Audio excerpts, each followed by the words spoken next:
علی بھائی اگلا سوال ہے کہ سیدنا ابو ذر غفاری رضی اللہ تعالیٰ عنہ کون تھے اور نبی صلی اللہ علیہ وآلہ وسلم کے اصحاب میں ان کو کیا مقام حاصل صلی ہے؟ اللہ علیہ وآلہ وسلم۔ سنا ہے کہ ان کا سیدنا عثمان رضی اللہ تعالیٰ عنہ سے اختلاف ہو گیا تو انہوں نے سیدنا ابو ذر غفاری رضی اللہ تعالیٰ عنہ کو مدینہ شریف سے باہر نکال دیا اور ان کی موت بھی غریب الوطنی میں ہوئی۔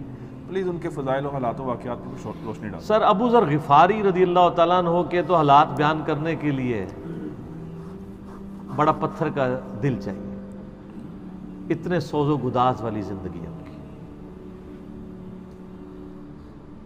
ہاں، جامعہ ترمذی میں حدیث ہے، نبی صلی اللہ علیہ وآلہ وسلم نے ارشاد فرمایا کہ اس نیلی چھتری کے نیچے ابو ذر غفاری سے سچا انسان کوئی نہیں ہے۔ کون کہہ رہا ہے؟ نبی صلی اللہ علیہ وآلہ وسلم، جو خود صادق اور امین ہے۔ اور جامعہ ترمذی میں ایک اور حدیث ہے، نبی علیہ السلام نے فرمایا کہ ابو ذر غفاری سے بڑھ کر کوئی عہد وفا کرنے والا اور زہد میں میری امت میں نہیں ہے، یہ میری امت میں عیسیٰ ابن مریم کی مثل ہے، ابو ذر غفاری۔ اور عیسیٰ ابن مریم وہ ہیں جن کے بارے میں روایتوں میں آتا ہے کہ وہ دنیا سے اتنے زاہد تھے کہ وہ برتن میں پانی بھی نہیں پیتے تھے، وہ کہتے تھے یہ بھی دنیا کا مال ہے، اپنے ہاتھوں میں پانی پیا کرتے تھے۔ یعنی دنیا کو 3 طلاقیں دی ہوئی تھی۔ تو نبی علیہ السلام فرمایا میری امت میں سیدنا عیسیٰ ابن مریم کی مثل زہد میں ابو ذر غفاری ہے۔ یہ لفظ ہے ابو ذر غفاری، غفاری نہیں ہے لفظ، غفاری زیر ہے اور فا کے اوپر تشدید بھی نہیں ہے۔ تو ابو ذر غفاری رضی اللہ تعالیٰ عنہ علیہ السلام نبی علیہ السلام کے لاڈلے اصحاب میں سے تھے۔ صحیح بخاری میں ان کے قبول اسلام کا پورا واقعہ موجود ہے۔ ان تک جب دعوت پہنچی کہ اس طرح ایک پیغمبر آئے ہیں مکے کی سرزمین میں جنہوں نے دعوی نبوت کیا، تو یہ انہوں نے پہلے اپنے بھائی کو بھیجا کہ خیر خبر لے کے آؤ، تو انہوں نے بتایا ہاں اس طرح ایک شخص ہے۔ پھر یہ خود رخت سفر باندھ کے نبی صلی اللہ علیہ وآلہ وسلم کی خدمت میں حاضر ہوئے مکہ شریف میں۔ تو صحیح بخاری میں آتا ہے کہ یہ گئے، یعنی مکہ شریف میں اب ڈر بھی رہے تھے، میں کیونکہ ان کو پتا تھا کہ نبی علیہ السلام کی مخالفت بھی بہت زیادہ ہے، کہ اگر میں کسی سے نبی علیہ السلام کے بارے میں پوچھا تو ہو سکتا ہے میرے ساتھ کوئی ایسی ایکٹیویٹی پرفارم نہ کر دے۔ تو یہ حرم مکہ میں انہوں نے ڈیرا ڈال لیا، اور کہتے ہیں میں جتنے دن وہاں رہا نا تو آب زمزم ہی پیتا تھا جب میری کھجوریں ختم ہو گئی۔ زمزم کھانے کا کام بھی کرتا تھا اور پینے کا بھی، زمزم طاقت والا پانی۔ تو کہتے ہیں سب سے پہلے میری جس شخص سے ملاقات ہوئی وہ سیدنا علی ابن ابی طالب تھے رضی اللہ تعالیٰ عنہ علیہ السلام۔ تو کہتے ہیں حضرت علی نے جب مجھے آبزرو کیا نا تو مجھے اپنے ساتھ گھر لے گئے، کہ پردیسی ہے، کھانا شانا کھلایا، رات ٹھہرایا۔ کہتے ہیں نہ انہوں نے مجھ سے پوچھا کہ کس لیے آئے ہو، نہ میں نے ان کو بتایا۔ یہ میں آپ کو اخلاقیات بتا رہا ہوں کہ دعوت کا کام کتنا ٹھنڈے کر کے کرنا پڑتا ہے۔ آپ تو کہتے ہیں پہلے دن ہی کسی کو رفع الیدین شروع کروا دیں، اتنا آسان نہیں ہوتا یہ۔ تو دوسرا دن بھی اسی طرح گزرا، تیسرا دن بھی۔ تو 3 دن کے بعد ابو ذر غفاری نے خود حضرت علی پہ اعتماد کیا اور ان کو اندازہ ہوا کہ یہ بڑا، تو انہوں نے کہا میں یعنی ایک، اور حضرت علی نے بھی ایکسپوز نہیں کیا کہ میں نبی علیہ السلام کے قریبی لوگوں میں سے ہوں۔ تو ان کا کہ مجھے تم ایک اچھے انسان لگے ہو تو میں اس کام کے لیے آیا ہوں، تو تم مجھے گائیڈ کرو محمد ابن عبداللہ کے بارے میں ان سے ملنا چاہتا ہوں صلی اللہ علیہ وسلم۔ تو سیدنا علی نے کہا کہ واقعی وہ تو اللہ کے پیغمبر ہیں اور اس طرح۔ تو پھر وہ حضرت ابو ذر غفاری کو نبی علیہ السلام کے پاس لے گئے، نبی علیہ السلام کے پاس تھوڑی دیر بیٹھے، انہوں نے اسلام قبول کر لیا۔ اور سر اسلام کیا قبول کیا، اتنا اعلیٰ درجے کا ایمان۔ نبی علیہ السلام فرمایا تم اپنے قبیلے میں واپس چلے جاؤ، جب مکے میں ہمارا غلبہ ہوگا یا کوئی اللہ تعالیٰ راہ نکالے گا، ابھی تو جو بھی اسلام قبول کرتا ہے اس کی پھینٹی لگتی ہے، تو میں کوئی نہ کوئی تمہیں مطلب بتا دوں گا، ابھی تم اپنا ایمان پوشیدہ رکھو، اپنے علاقے میں چلے جاؤ۔ ان کا یا رسول اللہ ایسے نہیں ہو سکتا۔ وہ جناب آگے مکے خانہ کعبے کے اندر آ کے انہوں نے کہا میں گواہی دیتا ہوں کہ اللہ ایک ہے اور محمد صلی اللہ علیہ وسلم اس کے رسول ہے۔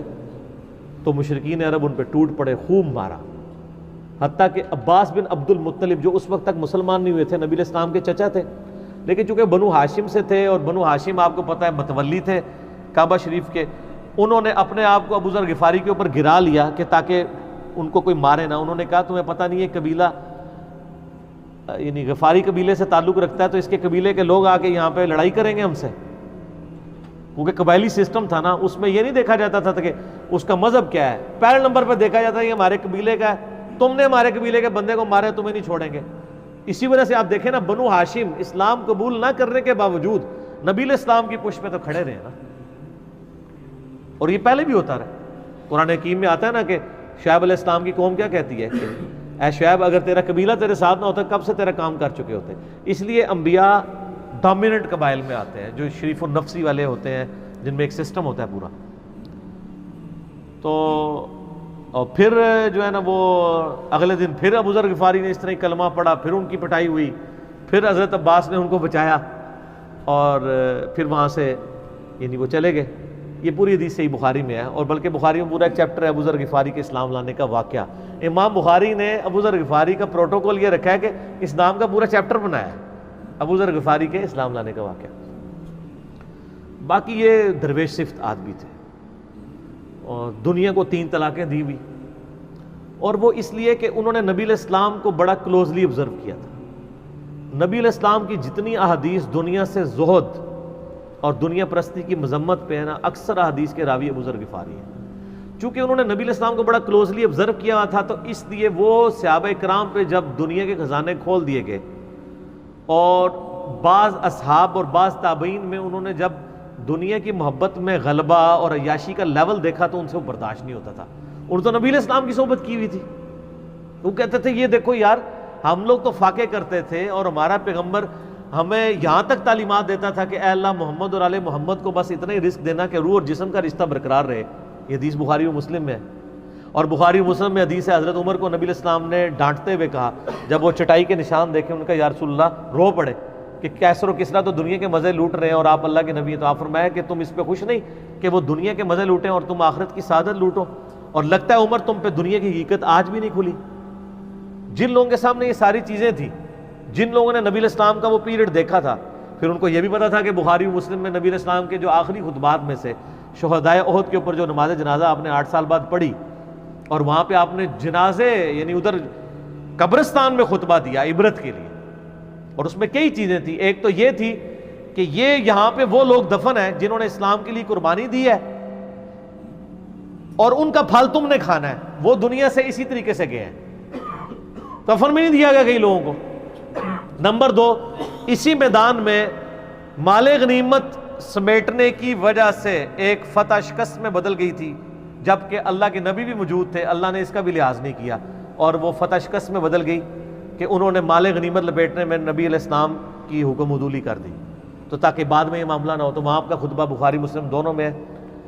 آپ نے فرمایا کہ, اور حضرت عقبہ ابن عامر کہتے ہیں میں نے آخری دفعہ نبی علیہ السلام کو ممبر پہ اسی دن دیکھا تھا. آپ نے فرمایا کہ میں اللہ کی قسم اپنے حوض کوثر کو اس وقت دیکھ رہا ہوں, اللہ نے دکھا دیا. اور آپ نے فرمایا کہ مجھے یہ خطرہ نہیں ہے کہ تم میرے بعد شرک کرنے لگو, لیکن مجھے ڈر ہے کہ تم دنیا کے مال میں پھنس جاؤ گے اور پھر تم ایک دوسرے کو قتل کرو گے جس طرح اگلی قوموں نے کیا, اور تم بھی تباہ و برباد کر دیے جاؤ گے جس طرح اگلے. اس سے زیادہ کیسے آپ ڈر سناتے؟ اب یہ ساری چیزیں موجود تھیں. آپ فرمایا مجھے خطرہ یہ ہے کہ دنیا کا مال تم پہ کھول دیا جائے گا, ان قریب کیسر و کسرا کے خزانے تمہارے پاس آ جائیں گے, جو بخاری مسلم میں آتا ہے نا کہ نبی علیہ السلام نے کہا کہ مجھے اللہ نے 2 خزانے عطا کر دیے, ٹھیک ہے, زمین کی خزانوں کی چابیاں, اور جس سے وہ بریلویوں نے کچھ اور ہی عقیدہ بنا لیا. اس میں موجود ہے کہ کیسر و کسرا کے خزانے, یعنی آپ کو بتایا گیا کہ رومن اور پرشین امپائر جو ہے مسلمان فتح کر لیں گے یرموک اور قادسیہ کے اندر, اور مسلمانوں کے پاس وہ دولتیں آ جائیں گی, پھر آہستہ آہستہ وہ بھی اسی یعنی دنیا کی محبت کا شکار ہو جائیں گے. اب یہ ساری باتیں حضرت ابو ذر غفاری کے سامنے تھیں, حتیٰ کہ صحیح بخاری میں آتا ہے کہ ابو ذر غفاری کہتے ہیں مجھے دن یاد ہے کہ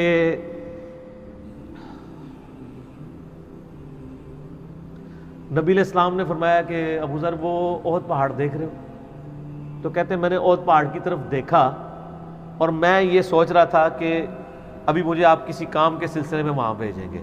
دن کا وقت تھا, تو میں اپنے ذہن میں یہ اندازہ لگانا شروع کر دیا کہ کوئی کام بتائیں گے تو میں یہ پہنچ کے واپس کتنی دیر میں آؤں گا. لیکن آپ نے یہ بات نہیں کرنی تھی. آپ نے فرمایا کہ اگر یہ سارا پہاڑ جو کئی کلومیٹرز پہ پھیلا ہوا ہے, آج بھی احد پہاڑ موجود ہے مدینہ شریف میں, مسجد نبی سے بھی نظر آتا ہے، اور جو شہدائے احد کا قبرستان ہے اس کی بالکل بیک سائڈ پہ کئی کلومیٹرز میں پھیلا ہوا. اگر یہ سارا سونے کا ہو تو آپ علیہ السلام فرمایا کہ میں سب کا سب اللہ کی راہ میں فوراً شام سے پہلے خیرات کر دوں، اپنے پاس میں 2 یا 3 دینار ہی رکھوں صرف، یعنی جو ٹوٹل زندگی گزارنے کے لیے سب خیرات کر دوں. اب مجھے بتائیں، جن لوگوں نے، یہ ابو ذر غفاری راوی، جن لوگوں نے یہ حدیثیں حضور سے سنی ہوئی تھی، جب وہ یہ دیکھتے تھے کہ رومن اور پرشین امپائر کے گرنے کے بعد جب مسلمانوں کے پاس خزانے آئے ہیں اور حضرت عثمان کے دور میں لوگوں کے لاکھوں روپے آج کے وظیفے لگ گئے ہیں گھر بیٹھے، وہ بھی انہی عیاشیوں میں پڑ گئے ہیں، تو ان کو یہ چیزیں ہضم نہیں ہوتی تھی.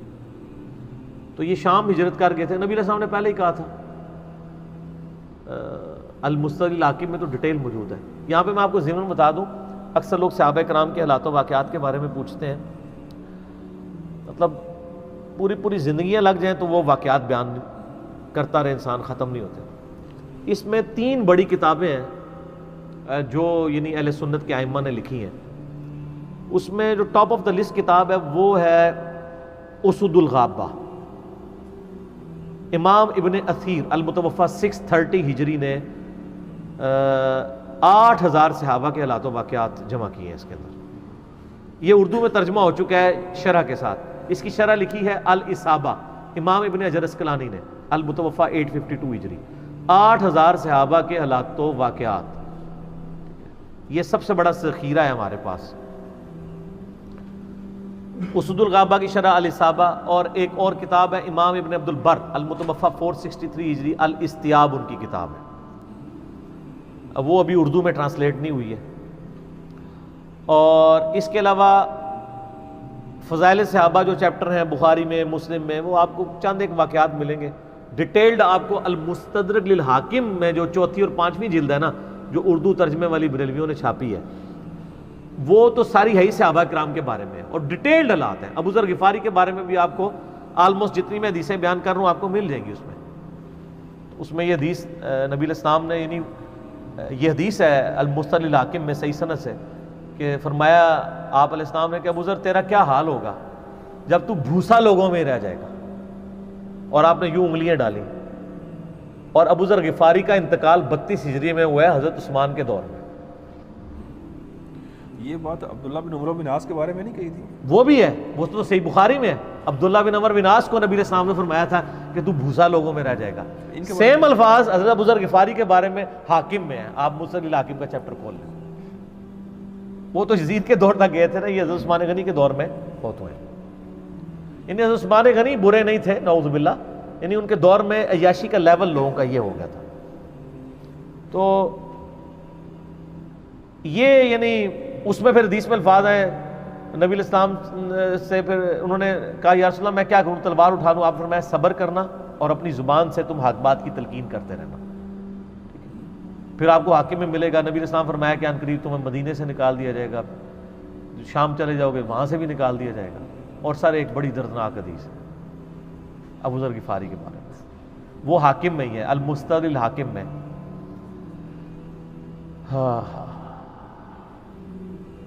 غزوہ تبوک آپ کو پتہ ہے ایک ایسا غزوہ تھا جس میں جو شرکت نہیں کرے گا وہ منافق ڈکلیئر ہوگا.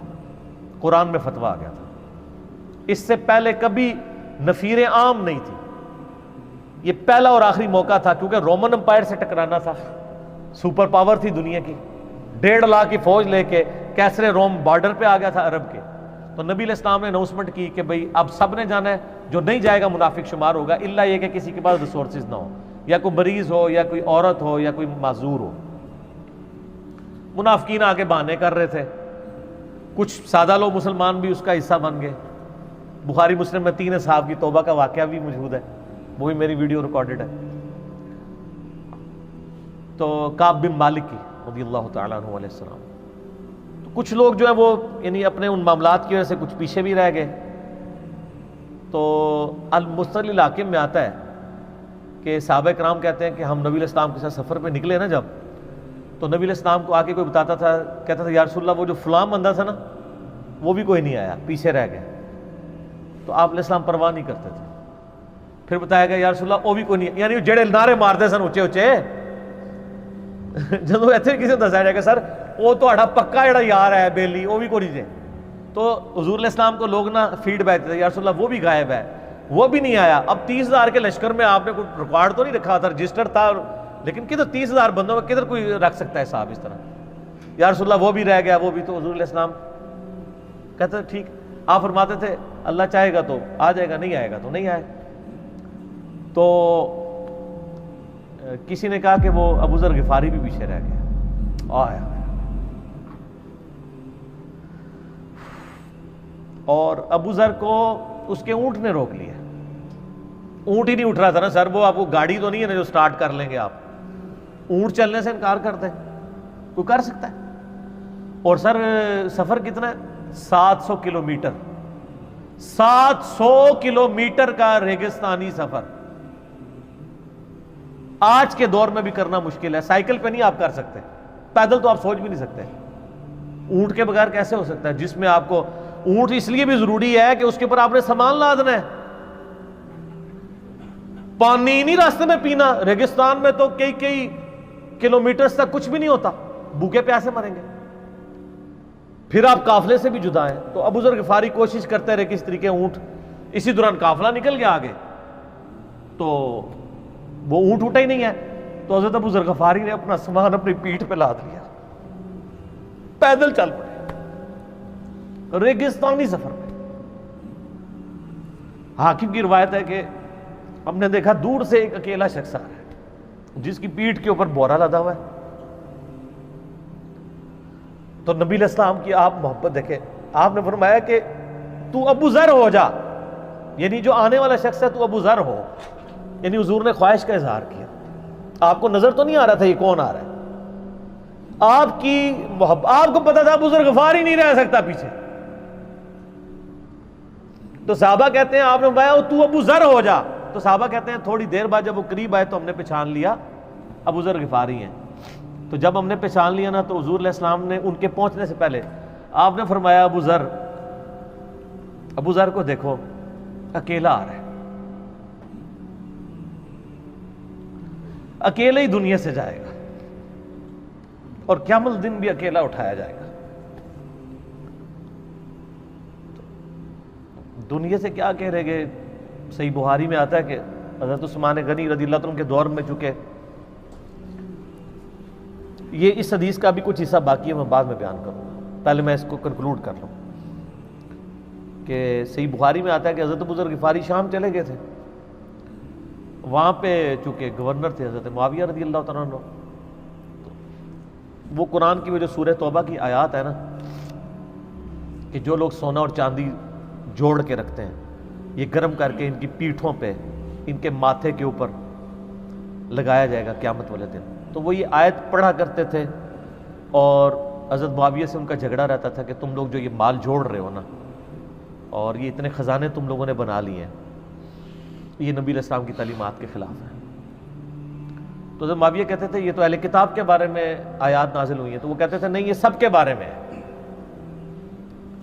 اب شرعی حکم یہ ہے کہ مال آپ جوڑ سکتے ہیں اگر آپ زکوٰۃ دے رہے ہیں, لیکن یہ پسندیدہ نہیں ہے. طریقہ نبوت یہ نہیں ہے. نبی علیہ السلام نہیں جوڑ سکتے تھے, پوری زندگی زکوٰۃ دینے کی نوبت نہیں آئی ہے, حالانکہ خمس ملتا تھا, خیرات کرتے تھے. ابو ذر غفاری کا جھگڑا یہ تھا کہ تم تو نبی کے اصحاب ہو, تم لوگوں کو یہ زیب ہی نہیں دیتا کہ تم لوگ اس طرح کے محلات میں رہو اور اس طرح مال جوڑو. تو اب چونکہ سینئر صحابی تھے, ان کو ہاتھ ڈالنا بھی آسان نہیں تھا. پھر نبی علیہ السلام نے فرمایا ہو کہ اس سے زیادہ سچا انسان ہی کوئی نہیں. تو حضرت معاویہ نے خط لکھا حضرت عثمان کو کہ جی اس بندے سے میری جان چھڑائے نا, اس کو آپ واپس بلائیں. حضرت معاویہ نے جب خط لکھا تو حضرت عثمان نے ان کو کہا تم مدینہ شریف واپس آ جاؤ. مدینہ شریف جب یہ واپس آئے تو صحیح بخاری میں آتا ہے کہ لوگوں کا جھمگٹا لگ گیا ابو ذر غفاری کے گرد. لوگوں کو پتا تھا یہ تو بڑا یعنی زہد والا بندہ ہے. تو ابو ذر غفاری وہی حدیثیں سنایا کرتے تھے کہ حضور نے فرمایا یہ احد پہاڑ سونے کے برابر ہو تو میں خیرات کر دوں گا. جبکہ باقی صاحب کہتے تھے کہ مال جوڑنا جائز ہے اگر زکوٰۃ کوئی دیتا رہے. وہ یہ کہتے تھے کہ یار یہ تم لوگوں کو تو زیب نہیں نہ دیتا, یار تم لوگ تو یہ باتیں نہ کرو, تم لوگ نبی کی صحبت یافتہ ہو, تم لوگوں کو تو زہد ہونی چاہیے تم لوگوں کی زندگی میں. اب لوگوں کا ہجوم ان کے گرد لگ گیا اور پھر حضرت عثمان نے ان کو خلیفہ وقت بلایا اور کہا کہ یار تو خود ہی مدینہ شریف چھوڑ کے یہاں سے چلا جا، تیری وجہ سے فتنہ کھڑا ہوا ہے۔ تو حضرت عثمان نے کہا میں نے تو نبی علیہ السلام سے سنا تھا کہ گمراہوں کی اطاعت کرنا، صبر کر لینا۔ تو ایک زبدہ نامی کا ایک گاؤں تھا مدینہ شریف کے پاس، شہر سے ہٹ کے، تو وہ پھر وہاں پہ ہجرت کر گئے۔ آپ دیکھیں ریونج کیسا تھا، لوگ کتنے ڈرے ہوئے تھے کہ ابو ذر اپنی بوڑھا شخص 80-90 سال کا بابا اپنی ایک بڑھیا بیوی کو لے کے اس عمر میں شہر بدر ہو رہا ہے اکیلا۔ آج نہیں آپ سوچ سکتے کسی جگہ آپ اکیلے جا کے پڑاؤ کریں، کسی بیابان کے اندر، ریگستان کے اندر۔ اس زمانے میں آپ سوچ رہے، آج کل بھی آپ مدینہ شریف کے گر چلے جائیں تو آپ وہاں نہیں ایک رات بھی نہیں گزار سکتے۔ تو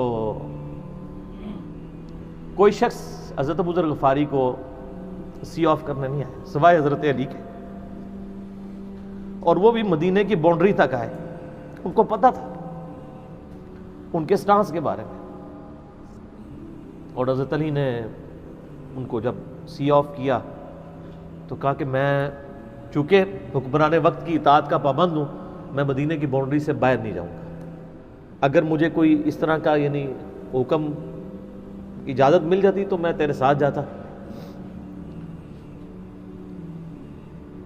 ایران والوں نے حضرت علی علیہ السلام کے زندگی کے آخری 10 سال کے اوپر ایک فلم بنائی ہے، امام علی علیہ السلام۔ اس میں ابو ذر غفاری کے سارے واقعات انہوں نے فلمائے ہیں سر، دیکھنے والے ہیں۔ جب مولا علی چھوڑنے آتے ہیں، پھر جو ان کی ڈیبیٹس ہوتی ہیں مدینہ شریف میں لوگوں کے ساتھ، وہ ساری انہوں نے ویڈیو میں فلما دی۔ پھر یہ چلے گئے وہاں پہ رہنے شروع ہو گئے۔ اب اس حدیث کی طرف واپس آ جائیں جو فرمایا آپ علیہ السلام نے اکیلے ہی مرے گا۔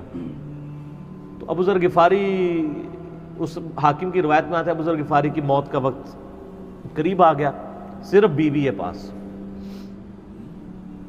بیوی نے رونا شروع کر دیا کہ حضرت آپ فوت ہو گئے، آپ کو کفن کون دے گا، آپ کو غسل کون دے گا، آپ کو دفنائے گا کون، میں عورت ذات کیا کر سکتی ہوں۔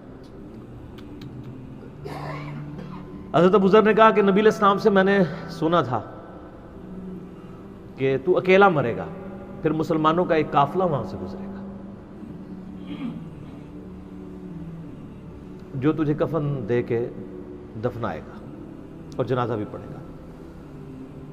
تو نے فکر نہیں کرنی، جب میں مر جاؤں تو میری لاش کو چوراہے پہ رکھ دینا، گزرگاہ پہ، جو یعنی مدینہ کی طرف راستہ آتا تھا گاؤں ایریا سے گزر کے، اللہ میرا بندوبست کر دے گا۔ وہی ہوا کہ ان کے مرنے کے بعد مسلمانوں کا ایک قافلہ دور سے آ رہا تھا۔ تو اسی مستقل حاکم کی حدیث میں آتا ہے کہ سر قافلہ بھی سنے پھر کون ہے، عبداللہ ابن مسعود رضی اللہ عنہ۔ ابو ذر غفاری بھی زہد کے امام، ابن مسعود بھی زہد کے امام، ابو درداء بھی زہد کے امام۔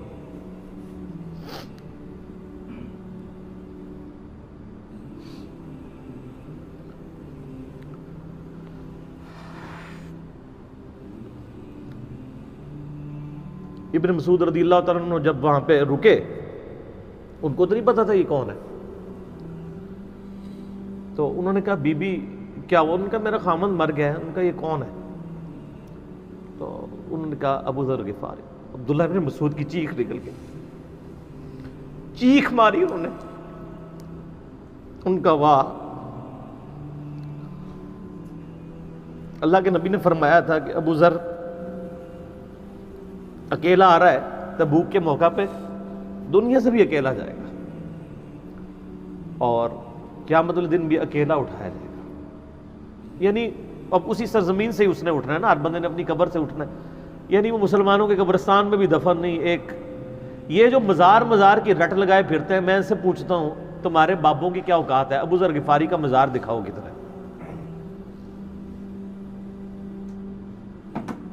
جو اس روئے ارض پہ نیلی چھتری کے نیچے سچا ترین انسان جس کو اللہ کے نبی کہہ رہے ہیں، اس کا کوئی مزار نہیں ہے.